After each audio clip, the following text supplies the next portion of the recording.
Welcome back to Bitcoin Season 2. The following conversations were recorded live at Inscribing Nashville behind the stage at the Blockspace studio.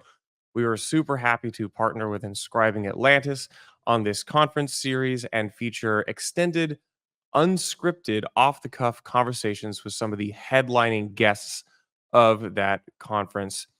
Make sure to subscribe to the new Bitcoin Season 2 YouTube channel. Bitcoin Season 2 is the handle, and check out other Blockspace media content, in particular the Gwart Show and the Mining Pod. If you aren't already, head to blockspace.media to subscribe to our newsletter featuring ordinals, runes, Bitcoin mining, Bitcoin tech content, and insights. We are doing a lot of cool stuff in that newsletter over the coming couple months. And make sure to check out the Blockspace social media. We will be announcing some things, including a conference here very soon. But without further ado, let's get to this interview. Okay, so I've got Casey and Parker Day here in Nashville, in the back rooms of Inscribing Nashville. Welcome to a Bitcoin conference, Parker. Is this your first Bitcoin conference? It is my first Bitcoin conference. I've been to NFT events like in the height of like 2021, early 2022 in LA. So it's like same vibe, but less chilling. Believe it or not. Yeah. Yeah, somehow, they really stretched the term self-promotion during those NFT years. Oh yeah, it was wild. Yeah. It was like rabid and ravenous. Yeah. Yeah, so now it's clean slate, new leaf, ordinals. It's on Bitcoin, the good blockchain. Coming home to Daddy Bitcoin. Yeah. You know? Yeah. I was going to say the mother. Mother Bitcoin. Matron, Yeah. Our Lady of Bitcoin. Yes. Yeah, so was that your first entrance into digital art, or how did you get here? You shot a bunch of stuff on film, but how did you find yourself at an NFT conference in 2021? So Casey here, who you may or may not be familiar with, I've known him since high school, and we've stayed in touch over the years.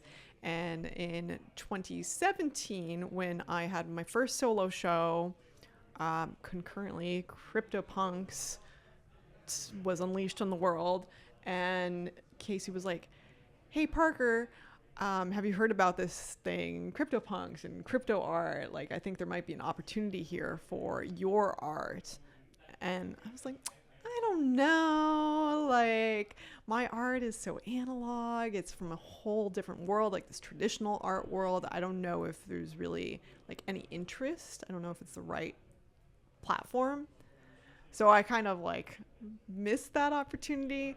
But then in 2021, I minted my first NFT on Foundation, and do you know the artist? That's the Sarah show, Sarah Zucker. This sounds familiar. I was tangentially following NFTs at the time. Yeah, so she's an amazing artist. I mean, she's still working. She does like really cool like VHS kind of mashups, and it's very cool. But she like collected my first work, and she's like such an amazing artist in the digital art space. But yeah, then like I remember in 2021 when I minted that, I was like talking to you about like, how do I get in touch with collectors? What do I do? And you encouraged me to go buy an iPod Touch so I could get Clubhouse because I had an Android too. Samsung phone. Oh, yeah, okay. Yeah, me too. Yeah, I don't know if you remember that. I don't remember this at all. Did that work? Was that good advice? It was, because Clubhouse was like it before Twitter Spaces. So Nice. it was just like corny. I like bought this iPod Touch from a pawn shop. I almost did the exact same thing, actually. Yeah. And then Twitter Spaces took off by the time Yeah. That happened Clubhouse was very on fast. Android, yeah. Yeah. And then there was this wonderful photography NFT platform called Quantum that Justin Aversano launched. And he famously sold like an NFT with a physical art collection of his photographs with Christie's.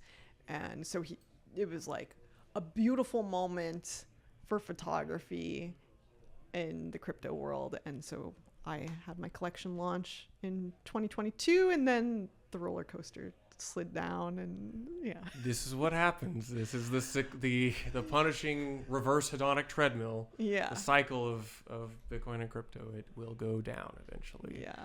And then it'll go up. Yeah, it'll go up. Yeah. It's a good year so Yes. far. So when you did I'll probably ask a bunch of questions about fun. When you started doing the photography for fun, did you have in mind that you were going to put it on Bitcoin? No. So Casey hit me up after the success of my Ethereum NFTs with Quantum, and was like, yo, Parker, you should go even harder and do like a big, like massive PFP Your previous style. collection that you sold was 200? 200. That's right, yeah. Yeah, I think. And like it's such like PFP vibe art that I was like, okay, you got to do a big collection, really get the degens frothing for this. Yeah, you gotta whip them up into a froth. They love it. But When did we start talking about fun? it had to have been early 2022. Yeah, so I had just started working on Ordinals, and like I was like, it would be really cool if what Parker did wound up on Bitcoin, but I thought it was such a remote possibility that it would make sense. Like one, it would take a long time for it to even exist and be a platform that could be done on it, and also, I'm like ideologically aligned with Bitcoin, but I'm also, there are like financial considerations, and I wouldn't want to push Parker towards something just because I was like ideologically aligned and then nobody cares. So the technology had to come through, and then also the market had to come through. So it was completely not even in the calculus at the very beginning. Totally. Yeah, so he was the patron of the arts and facilitated the production of this. But really, like, Casey just gave me carte blanche in the creativity, and it's just like, yeah, go wild. Yeah. And so I spent like 2 years shooting this thing. So this was not just one frenzied day at a studio. This Oh was, no! Oh god, does it this is look the- like it? Well, I don't know. There's a lot of props, a lot of chaos. There's a Yeah. lot going on. Yeah, no, it was 2 years. Also, I got pregnant and had a baby, so there was life Life things going on. coming through Yeah. and intervening. Yeah. So meanwhile, like, you were working on Ordinals, and then all of a sudden it was like inscriptions were a thing. A thing suddenly, yeah. Much to my surprise. And a big thing at that. Because, like, I feel like we should have had the conversation earlier about putting it I on mean, if we could have Bitcoin. launched fun on day one of inscriptions, me and Parker would both be on our like private islands right now. Right. Yeah. Ordinals would have never been finished. Yeah, absolutely. Yeah, so I guess at what point did you revisit this conversation? Ordinals kicked off. You had to be heads down, keeping it from catching fire, and so it could eventually get adopted throughout the ecosystem. But like, when did you guys kind of reconnect on this and say, let's actually put fun on chain? Let's do this. I don't remember, like mid 2023 was when it was like, okay, this is clear that this is like an actual platform. We should do it on Bitcoin. Yeah, that was viable. I mean, for me, like, I needed the art to look good on chain, so it couldn't be just like a tiny pixelated mess. And it needed to be like in a tidy collection with the attributes and everything. So yeah, I mean, you somehow were the wizard to compress the files in a beautiful way. I don't know what secret 'cause these are sauce you very put high into it. fidelity, Yeah. and it's many blocks worth. Yeah, I think it's 2023 full blocks worth of photos. It's 95 megabytes. Yep, 95 megabytes. So it's 1,000 photos. The average size is 100 kilobytes. They use the AVIF file format, which is it's a still image format, but it's based on the AV1 video codec. And yeah, I just tried a bunch of different formats, and AVIF seems to be the one that looks the best. It turns out that AVIF, because it is a video format, it actually has special features in the compressor for accurately representing film grain. Because one of the if you're encoding a bunch of, so like random noise is the enemy of image compression, right? If you have random noise, it's just not going to compress very well at all.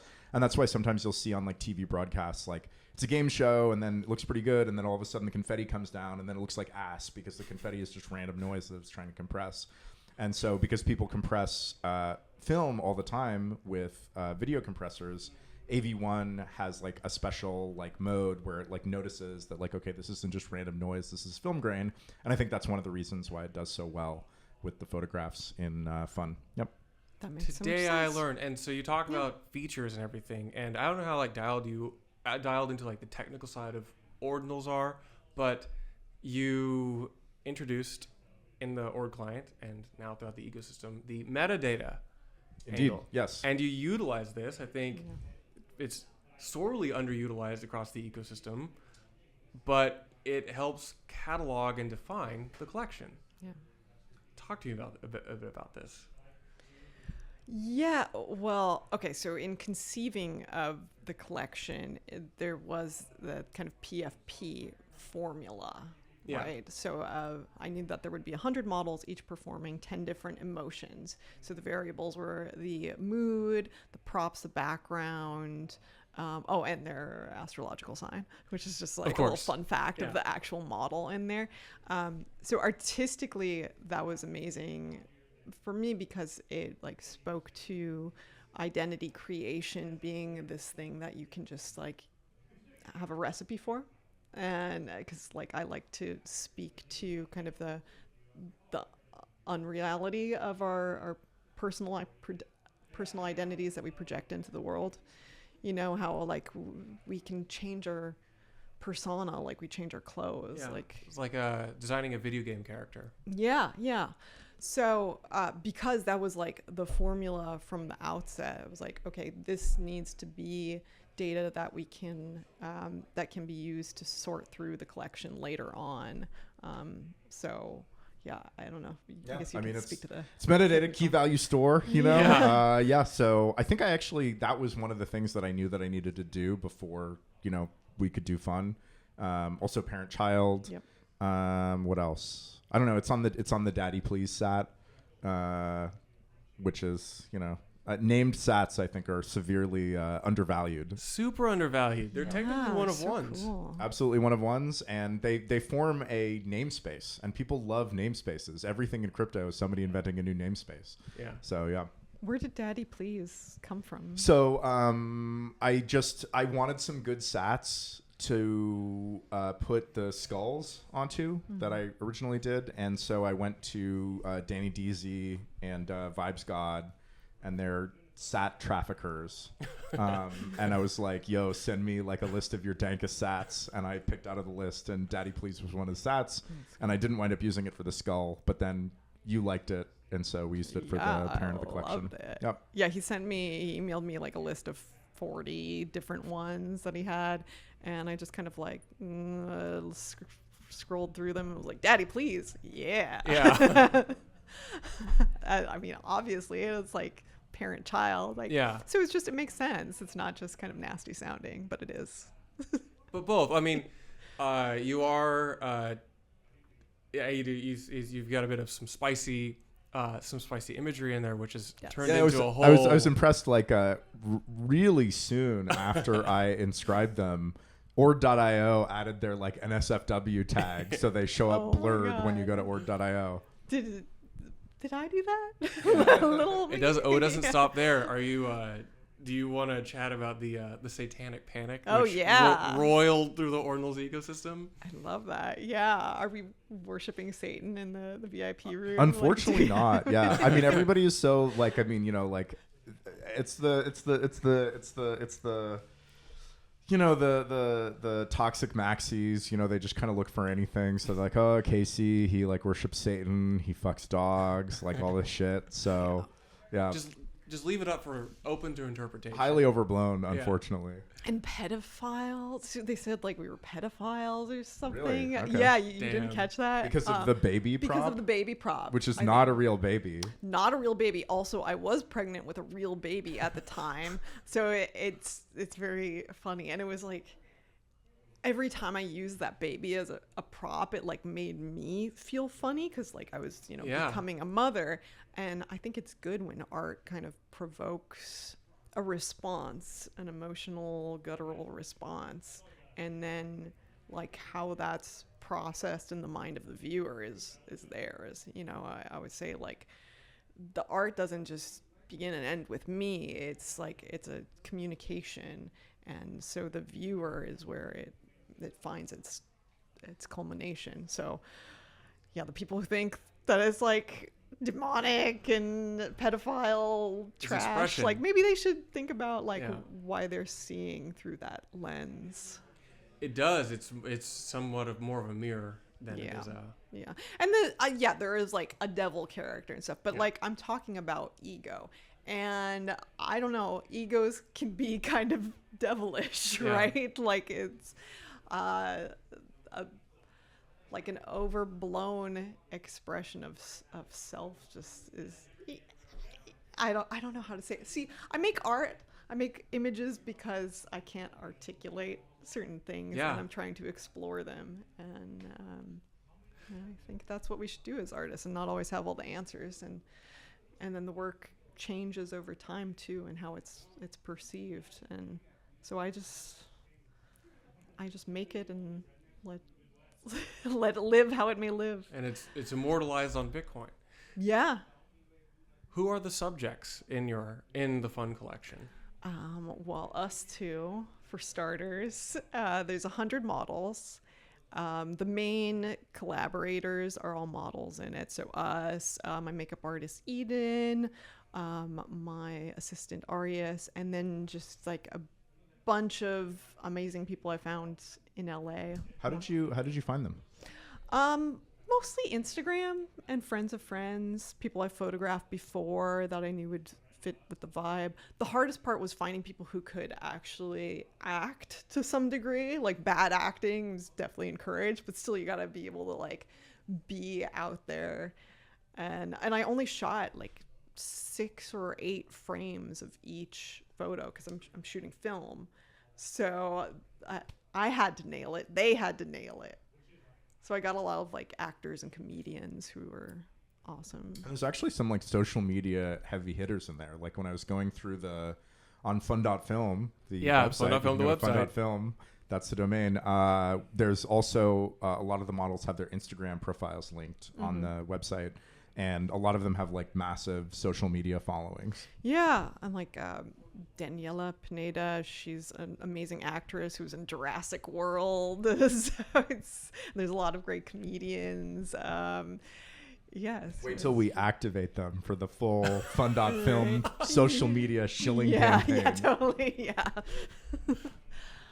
And then there's Butternut, who's like the biggest celebrity of all. I don't know who that is. That's Parker's cat. Yeah. So Okay. Yeah, you can see Butternut. Butternut is listed as a prop, which is sort of, unfortunate. But you can see Butternut grow up if you sort by the Butternut prop. Yeah. Butternut starts as a kitten. Yeah, because you did this over... And 2 years. Butternut was acquired during the... She was. Yeah, she was during the acquired. filming process, yeah. Yes. So her first photo, her debut was with Daniela as like this little blue-eyed, little like hand-sized kitten. And then Casey posted Butternut's glow up with like a collage of all the Butternut instances. And then it launched 1,000 runes. Right, yeah. I mean, people are just desperate for any sort of like meme related to me that they can shill a token based on. So yeah, Butternut. They're all runes. going to zero too. Which They're going to teaches zero. them. Yeah, they're going to zero fast. Yeah. And people thought it was Casey's cat. So they're like, it's Casey's cat. Buy the rune, buy the rune. So you guys have put this together, the artist, the vision, the execution, kind of eating your own dog food in a way here. Absolutely, in the purest way possible. What is, and you guys are going to go on stage here in a little while to talk about a fireside chat. Do you have a plan to release these? You don't have to say We're like here? working, the machinations are happening behind the scenes. Neither of us have any idea how to do this, so we're slowly just groping through the darkness. But yeah, it's all TBD and like TBA. So yeah, the degens are gonna have to wait. Yeah. Yeah. We're gonna sell right into the bull market. We're just waiting for the bull market to pump, and then we're gonna dump our bags. Do it. That's how you should do it. Make that Or bag. we could kickstart the bull market. Yeah, maybe. Yeah. You know, Manifest the bull market. Yes. But really, I think it's like a great time for like a traditional art collection to come to Bitcoin and like put some of that energy into this world. Because I don't think there have been any like traditional. Well, I guess there are some traditional art collections. It's kind of limited. Like there's a small number of them. Yeah. But I mean, we think this one has crossover appeal. Yes. As they say. Yes. Yeah. Marketing engagement unlocked. You can activate. Yes. It's an activation. Yeah. So we'll see. We'll get there when we get there. We'll release it. What are your just impressions now? First Bitcoin conference, it's your first real introduction into seeing Ordinals people in real life instead of PFPs on the internet. What are your impressions?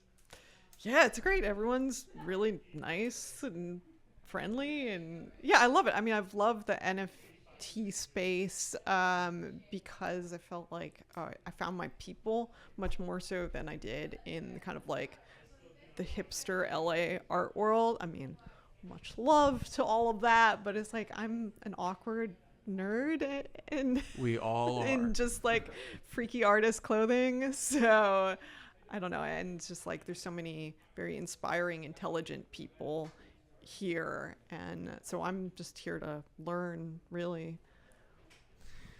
Yeah, it's been kind of a chaotic ride. I think Casey, me, for half the people here, a lot of us were just goofballs hacking away at our own personal projects, and now unified by a shared interest in art and Bitcoin culture. So, yeah, I'll throw it back to you. Any last thoughts, reflections on fun? Just start fucking frothing, you fucking degens. Yes. Yeah. Buy that shit. Yes. You're gonna sell a bunch. You're gonna go buy. You're gonna go start an art studio in LA. You're gonna go do. I don't know. I'm just spitballing. Yeah. Put something for the kids' college fund or something. Yes. Yeah. Yeah. Definitely that for Butternut's college. Butternut. Fund. Yeah. Yeah. Yeah. Well, I wish you both the best. I'm so glad you are in the Bitcoin ecosystem and putting your art on Bitcoin. Casey, thank you so much for making this possible, for making everybody else's hopes and dreams come alive. Doing my thing, you know? Yeah. No big deal.